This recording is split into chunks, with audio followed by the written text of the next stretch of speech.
esta perspectiva. Con respecto al primer punto, creo que uno de los principales aportes, si no tal vez el único, que la historia puede hacer como disciplina, las ciencias sociales, es colaborar en donde colaboramos. Los historiadores no son los únicos que lo hacen, por supuesto,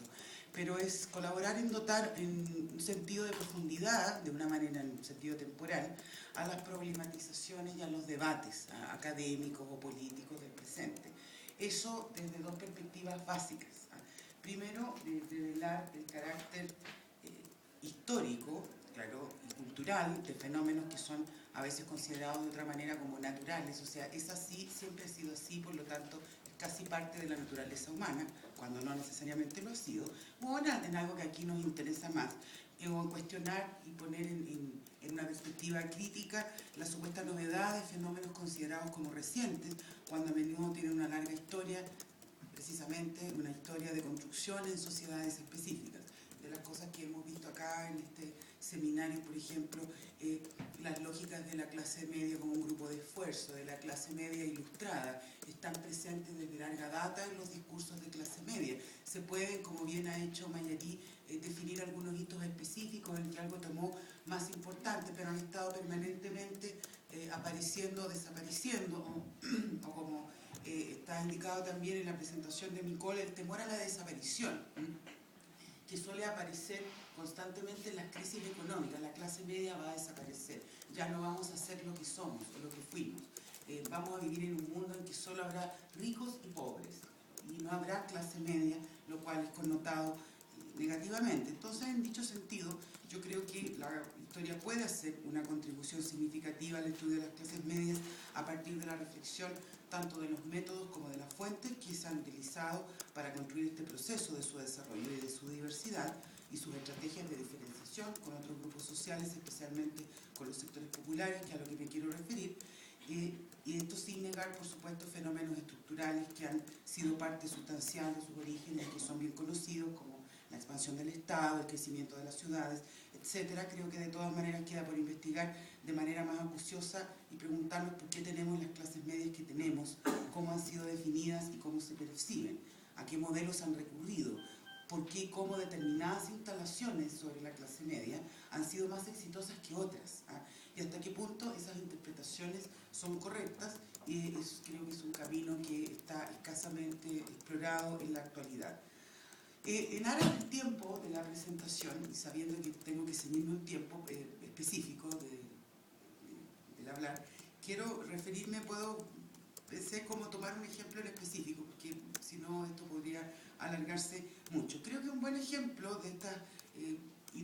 instalaciones para el caso chileno es la identidad de clase media, que fue parte definida al comienzo del siglo XX, y lo ha sido por historiadores como Patrick Barmelech, que ha estado acá en Chile, en jornadas y eso, como una identidad antioligárquica, nacionalista y criollista. Agrego lo de criollismo porque no es necesariamente el nacionalismo de derecha, como lo entendemos ahora, pero sino que es más bien un nacionalismo de amor a la patria, amor al terruño y a valores tradicionales. Esta propuesta interpretativa, que ha tenido bastante éxito y en la que se basan muchos trabajos históricos sobre la clase media, se basa en su mayoría en textos, y ahora me refiero a las fuentes, de autores destacados de la llamada crisis del centenario, o sea, más o menos el periodo entre 1900, 1905 hasta 1920, y su crítica a la clase alta, o sea, la referencia ahí va hacia arriba, como cosmopolita y desinteresada de los problemas nacionales, y por el otro lado, la visión de los pobres como un grupo abandonado, pauperizado y necesitado de guía y civilización, por usar el término de la época.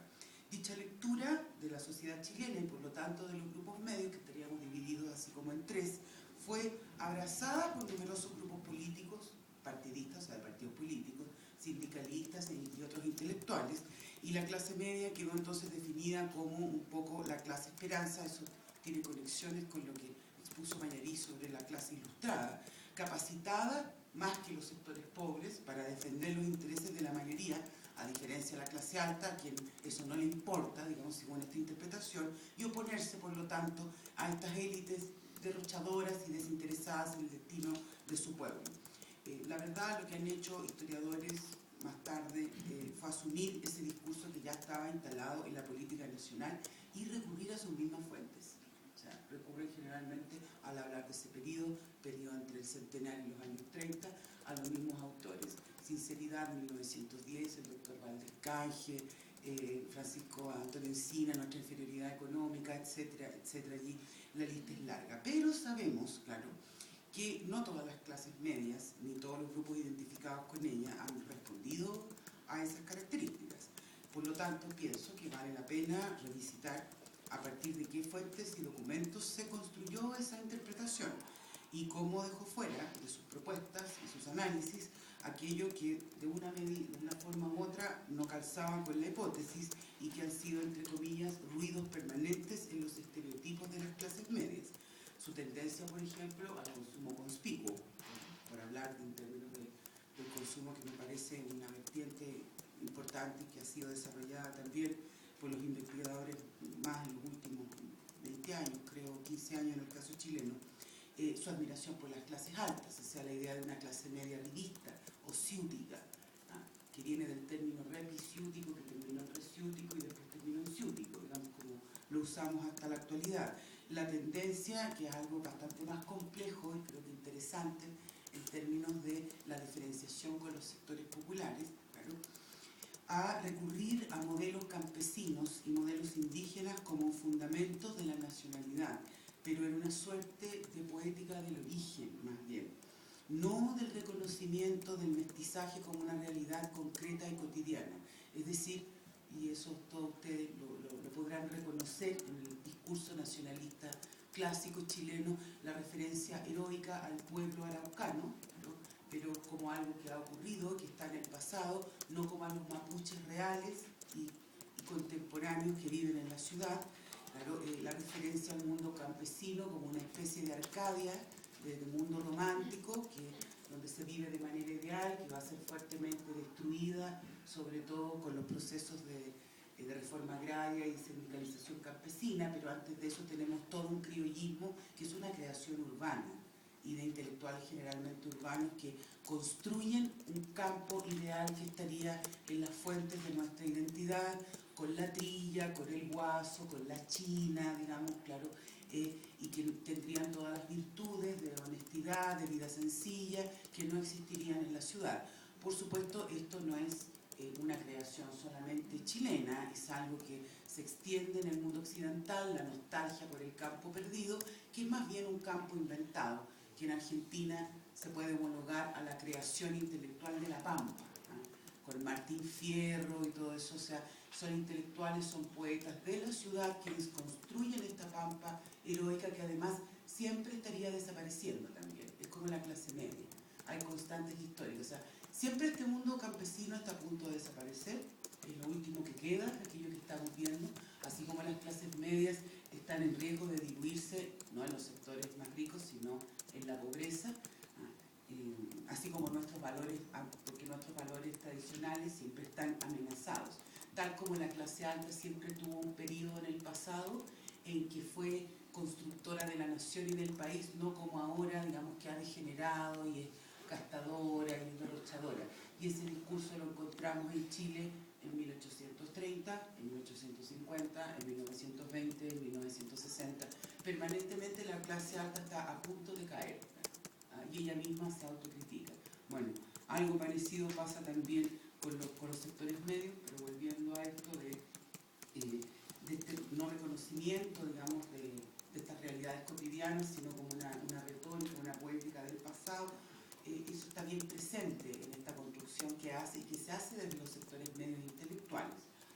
Buena prueba de ello son trabajos como el de Diego Vilches sobre el Club Deportivo Colo Colo, donde se usa la imagen del cacique Colo Colo, o sea, este indígena, este cacique triunfador del pasado, pero no se integra ni se reconoce a los mapuches del presente, o las investigaciones en marcha de Ignacio Ramos sobre la instalación de un folclore nacional desde los académicos y músicos profesionales de la Universidad de Chile. Gran parte de lo que nosotros después conocimos como lo que es la tradición y el folclore nacional fue construido, claro, en medios urbanos nuevamente y en medios universitarios. ¿Qué es lo que es chileno? ¿Qué es lo que no lo es? ¿Qué es lo que son nuestros bailes tradicionales? qué es lo que no lo son, y con un énfasis muy fuerte, además, en las tradiciones campesinas del Chile central, o sea, del Valle Central y del Centro-Sur, claro, dejando un poco de lado el mundo austral y el mundo andino. Eso es algo que se integra después. Por lo tanto, y este es el tercer punto, creo que es importante releer o revisitar esas fuentes tradicionales, poniendo en cuestión varias cosas. Primero, su capacidad de representación social. Paul Ricoeur decía que la representación es la pesadilla de los historiadores. ¿Hasta qué punto esos grupos específicos que nosotros estudiamos son representantes de procesos de construcción de grupos medios? Por ejemplo, para hablar de fuentes específicas, creo que la revisión y el análisis del avisaje comercial. Yo hice mi tesis doctoral en la ANEF, la Organización Nacional de Empleados Fiscales, la Agrupación Nacional de Empleados Fiscales, y ahora trabajo en los gremios profesionales. El avisaje comercial en muchas de esas publicaciones, que son generalmente la parte que es ignorada por los estudiosos de la historia, que cuando revisan ese tipo de documentos, claro que los revisan acuciosamente, ¿a qué se dedican? A revisar editoriales, los artículos sobre la política nacional y local, y dejan fuera eso es como algo menor, pero pienso que es de la mayor importancia en dicha tarea, porque es allí muchas veces donde podemos encontrar información sobre tipos de este mencionado consumo conspicuo, que a veces dicen mucho más sobre la imagen de sí mismo de los asociados que los sesudos artículos de análisis nacional escritos por autores en específico. Asimismo, es importante integrar a estos estudios, en estos procesos de más mediano o largo plazo, fuentes como las revistas de circulación masiva, que yo creo que en el caso tal vez de sociólogos, antropólogos, menos, pero en el caso de los historiadores tradicionalmente ha sido bastante despreciada. O sea, estar revisando la revista Vivienda y Decoración del Mercurio, como el caso de lo que trabaja Silvia Lamadrid, la revista Ritmo, se consideran especies como de fuentes menores y anecdóticas, cuando en realidad,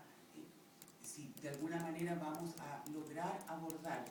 aquello que ya no existe, o sea, esas voces de las personas llamadas así comunes y corrientes, discutiendo valores, principios, gustos artísticos y personales del pasado, porque es un mundo que ya no está,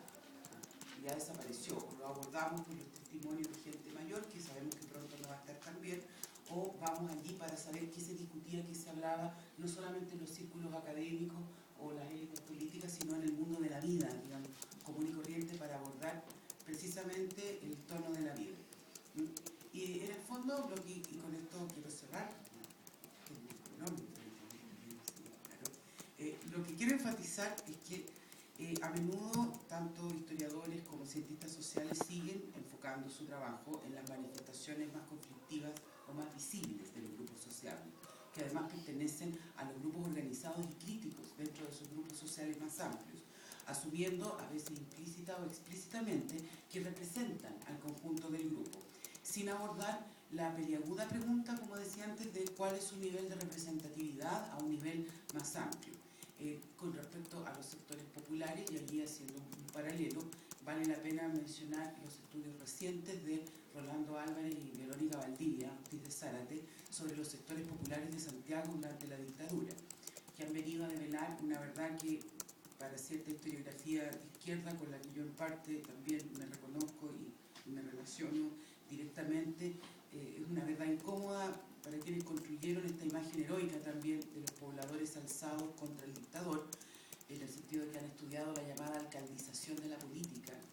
en sectores populares, que es la que explicaría entonces y hasta ahora un alto nivel de apoyo, aún en un contexto dictatorial, que la derecha alcanzó y alcanza en esos sectores. Puede que algo similar haya ocurrido y siga ocurriendo con los grupos medios, estereotipados y convertidos, como sabemos, en clase esperanza, o algo que no ha aparecido mucho acá hoy día, la clase traidora también, la que traiciona a los sectores populares en los momentos críticos, o la clase anómica, o la clase consumista en el sentido peyorativo, según los intereses y las pasiones de turno de quienes han reflexionado en torno a ellas. Eso, muchas gracias.